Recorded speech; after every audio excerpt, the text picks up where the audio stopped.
सभी को मैं माँ का भक्त आज कलकत्ता वाली माँ काली की कथा सुनने जा रहा हूँ। तो आइए भक्तों माँ की इस कथा को सुनते हैं। बहुत समय पहले जब अधर्म बढ़ता जा रहा था और संसार में अंधकार छा रहा था, तब माँ शक्ति ने एक विकराल रूप लिया। हल्के काले रंग की ऐसा रूप देखकर देवता और दानव भी थर थर कांपने लगे। वही थी माँ काली। काली जो काल को भी निगल जाएं, जो अधर्म को नष्ट कर दें। उनके शरीर का रंग अंधकार की तरह काला, गले में नरमुंडों की माला, हाथ में खड्ग और मुख से झलकती शक्ति की ज्वाला।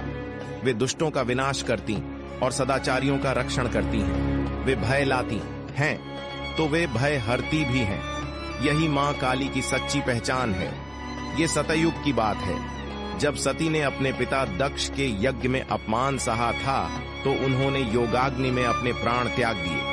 तब भगवान शिव उनकी देह को लेकर तीनों लोकों का दुखी भावना से भ्रमण कर रहे थे और सती के शरीर को लेकर तांडव शुरू किया। तब महादेव के इस तांडव से तीनों लोग थर थर कांपने लगा था और मानव कल्याण के लिए तब भगवान विष्णु ने सुदर्शन चक्र से सती के शरीर को खंड खंड कर दिया। जहां जहां सती के अंग गिरे वहां शक्तिपीठ बने। ऐसा ही एक स्थान था जहां मां सती का दाहिना पांव गिरा था। यही स्थान काली घाट के नाम से विख्यात हुआ और वहीं से शुरू हुआ मां काली का आगमन इस पवित्र धरा पर।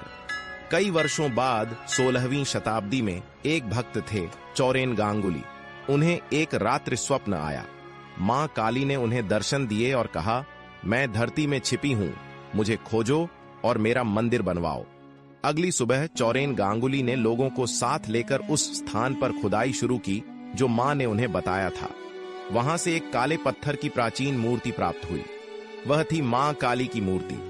गांव भर में चमत्कार की खबर फैल गई। लोग कहने लगे, मां प्रकट हुई हैं। चारों ओर खुशी का माहौल था और उसी स्थान पर कालीघाट मंदिर की नींव रखी गई और तभी उस स्थान का नाम कलकत्ता पड़ा, जो वर्तमान में कोलकाता के नाम से जाना जाता है। यह मंदिर आज भी कोलकाता के हृदय में स्थित है और लाखों श्रद्धालु वहां मां के दर्शन करने आते हैं। कुछ समय बीता और अब 19वीं शताब्दी थी। एक धनी महिला थी, रानी रासमणी।